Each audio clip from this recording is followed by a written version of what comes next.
Good evening. This is the undocking of the Dragon 2. But they tend to act as the advocate for the crew on the ground, letting them know where equipment might be stored in the vehicle, letting them know of upcoming steps. If there's any troubleshooting that the crew need to do or information that the crew need, they interact with the crew. Typically also train very closely with the crew in simulations and also during their training periods to get them familiar with all of the procedures that they need to operate in the spacecraft. This is live from the International Space Station. The Dragon 2 crew will be undocking in just a few minutes. Thank you for joining me. And once we get away from space station outside of the keep-out sphere and the approach ellipsoid, we'll actually transition to what's referred to as Dragon to ground. So we'll be issuing a lot of that communication via Dragon's transmitters through those TDRS satellites back to ground.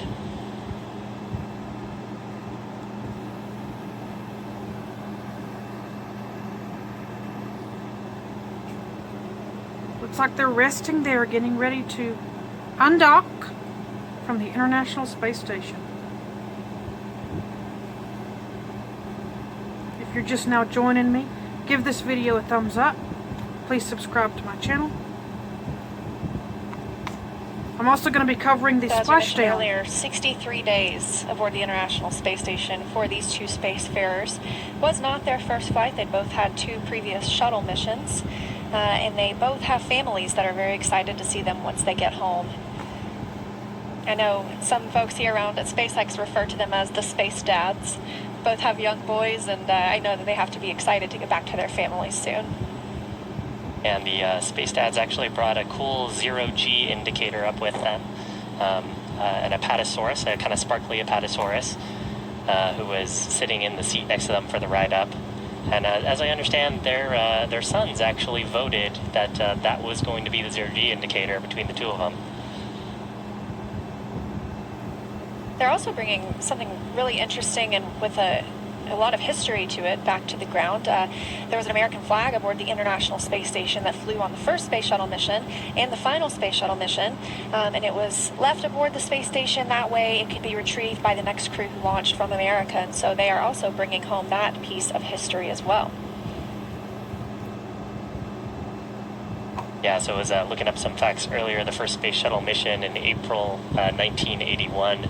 So that flag has been to space quite a while, and it's been on station now for about 9 years, which is a pretty long time to be in space. Yeah, it's probably traveled more miles than any human ever, or any astronaut ever, for sure. That's interesting.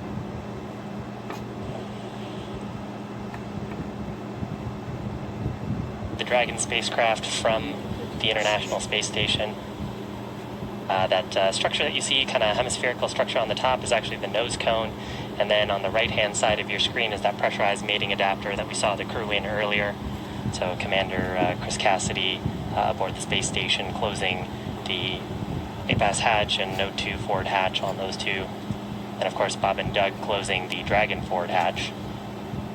And much later on in the mission, right before we are planning to step into, right before we really re-enter the Earth's atmosphere, we'll end up closing that nose cone to protect the sensors and thrusters that live underneath it.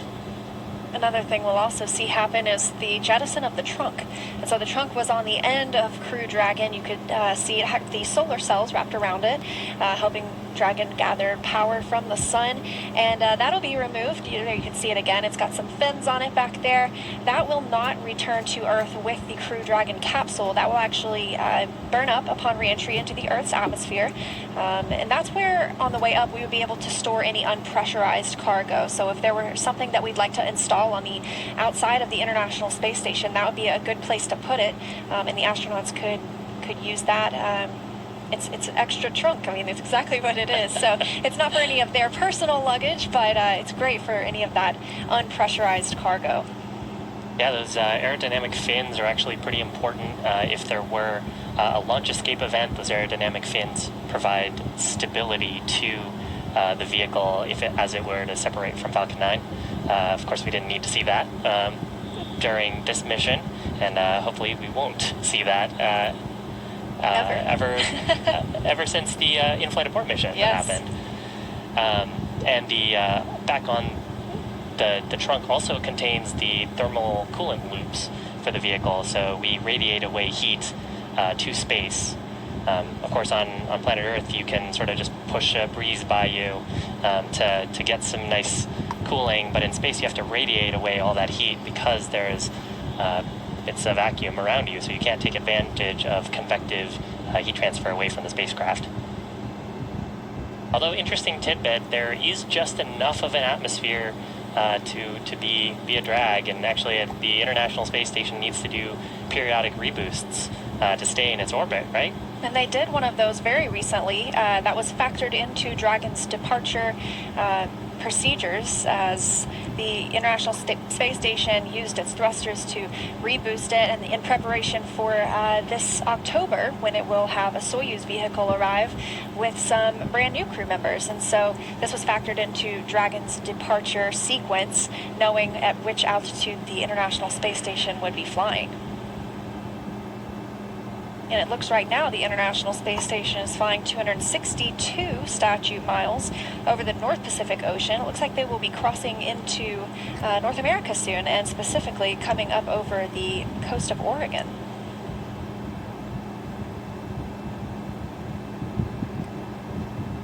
If you're just now joining me, leave me a like, leave me a comment. A kind of a preview of what's coming up next. Currently conducting a leak check of the vestibule, particularly important because any breathable gas that you bring with you into space is what you bring on your spaceship. So the International Space Station with a supply of breathable gases, and of course Dragon with tanks aboard that contain nitrogen and oxygen, and the life support system providing periodic injections of oxygen to Yeah, the deorbit burn is a pretty big burn, and the departure phasing burn is actually a very large burn. Departure phasing should last about 6 minutes or so, and the deorbit burn will actually be on the order of 9 to 10 minutes. Definitely the largest thrusts of at least the return portion of the mission. Is sent later this afternoon. This is a view of the node. This is a view of the interior of the Dragon 2 spacecraft, which is about to depart the International Space Station in just a few minutes. Have had 2 previous flights on the space shuttle. This is their first flight not on a space shuttle, and so they've both just logged 63 days aboard the space station. It'll be 64 by the time they return home. So Doug Hurley will have a total of 93 days in space over his 3 space flights, 2 on the shuttles, including that last shuttle mission. And then Bob Behnken will have logged a total of 92 days in space over his 3 flights. So very close there.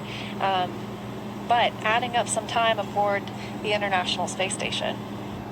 And they're getting ready to depart and detach from the International Space Station. Would be a great time to hear what's going on at Mission Control Houston and get an update on the space station.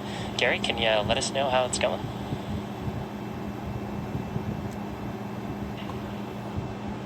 Hey Shiva, we're watching the depressurization of the vestibule now. It's a little bit less than 4.5 psi, a little bit slower than what we saw just a little bit an hour ago when we went from about the pressure of sea level down to 5 psi. That really only taking a few minutes. This one's a little bit slower, but we are seeing a good depressurization of the vestibule, those all being controlled from the Dragon side, and we're monitoring here from Mission Control Houston.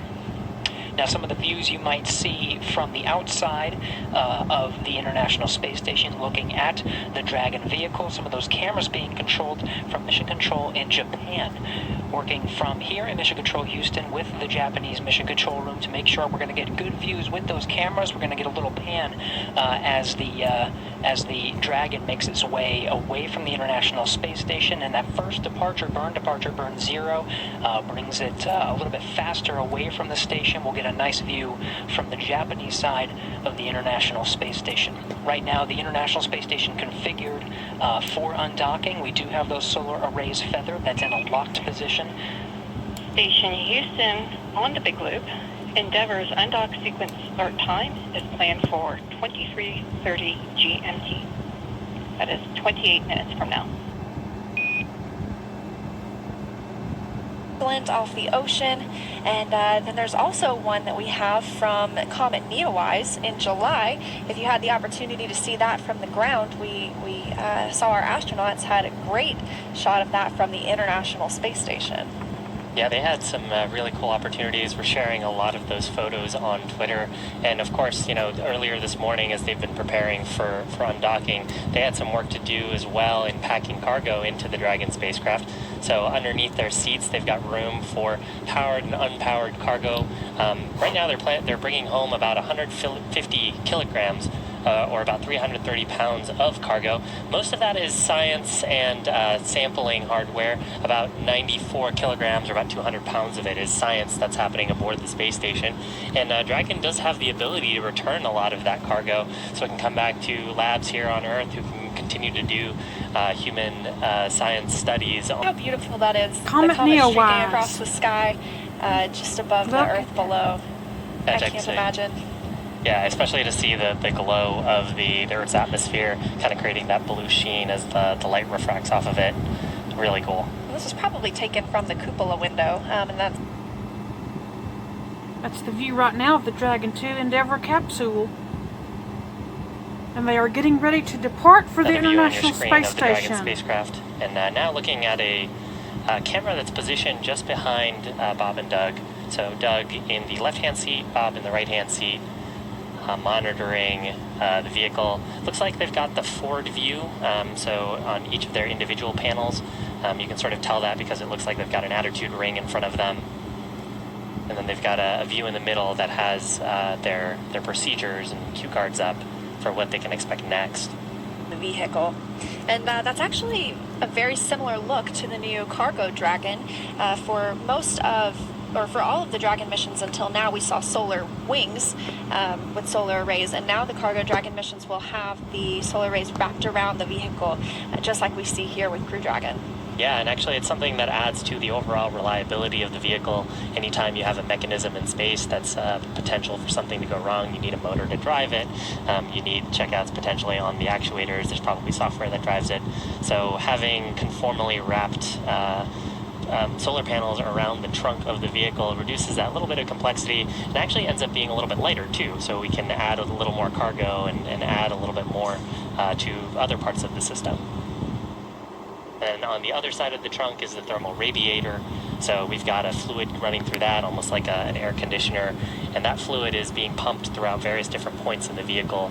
Actually, earlier on, we heard a call from the core mentioning that the crew could adjust the hex, or heat exchanger, to the position that they wanted to control internal cabin temperature.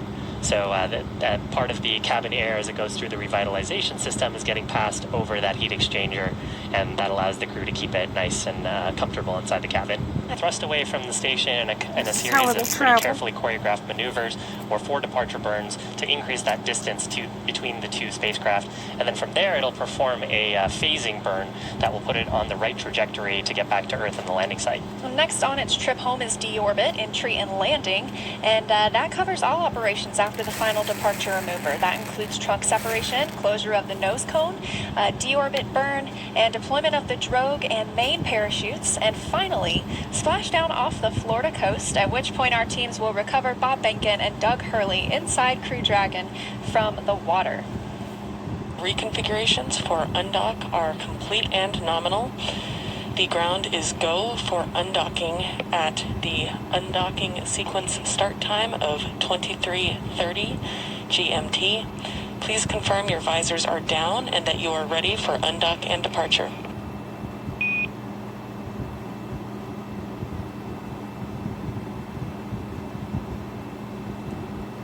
Dragon copy, go for undock on time, our visors are down and we're ready for departure. We copy all.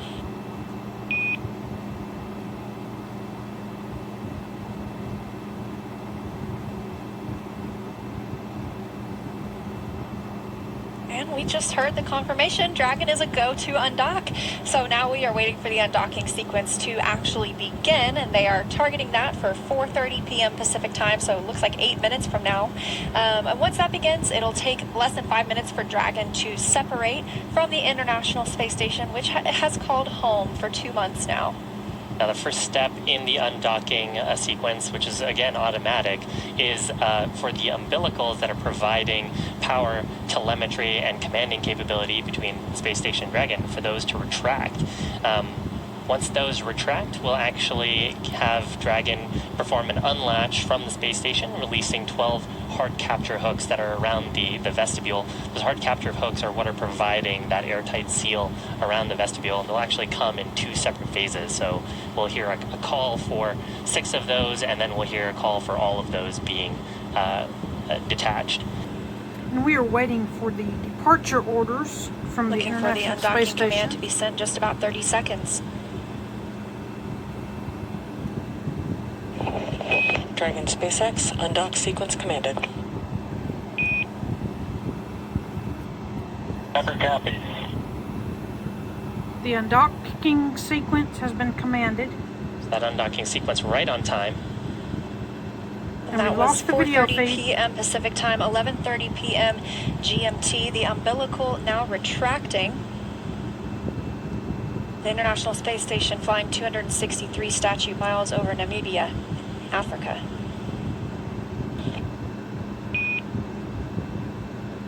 There's confirmation of the umbilicals retracted, so no longer receiving power or data or commanding from the International Space Station. And there's a view on your screen of Dragon, currently in eclipse. Gary, how's it looking from Mission Control at Johnson? We're looking good, Shiva. We are now inside the undocking sequence. Good umbilical retraction.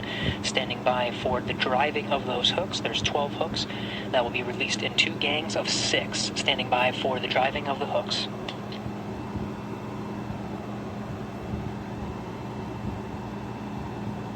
They are currently undocking from the hooks.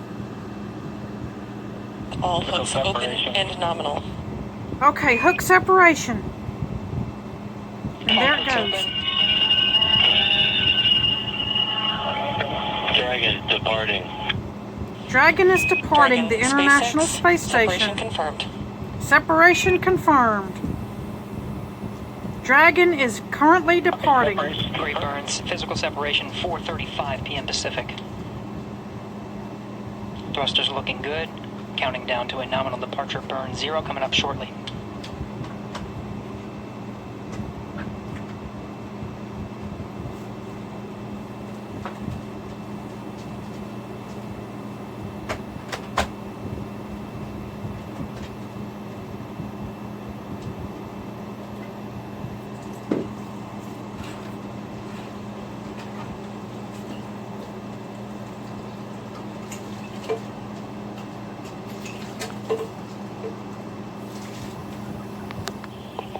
Dragon SpaceX, depart burn 0 complete. Copy complete. Our visors up.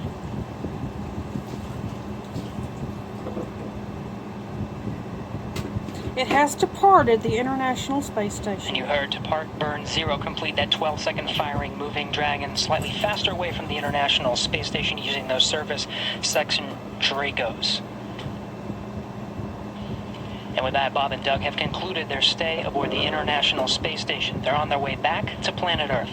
Confirms physical separation at 4:35 p.m. Pacific as the station and Dragon were flying 267 statute miles over Johannesburg, South Africa. 2 good undocking burns and a nominal departure burn 0. Next departure burn coming up in about 5 minutes. We'll be monitoring Crew Dragon throughout the departure sequence, but with Dragon flying free, that'll do it from us here in Mission Control Houston. Godspeed, Bob and Doug. To take you through the rest of the departure sequence, we'll send you back over to Hawthorne. And if you've enjoyed watching this video, give it a thumbs up. And most importantly, please subscribe to my YouTube channel. Thank you so much for watching.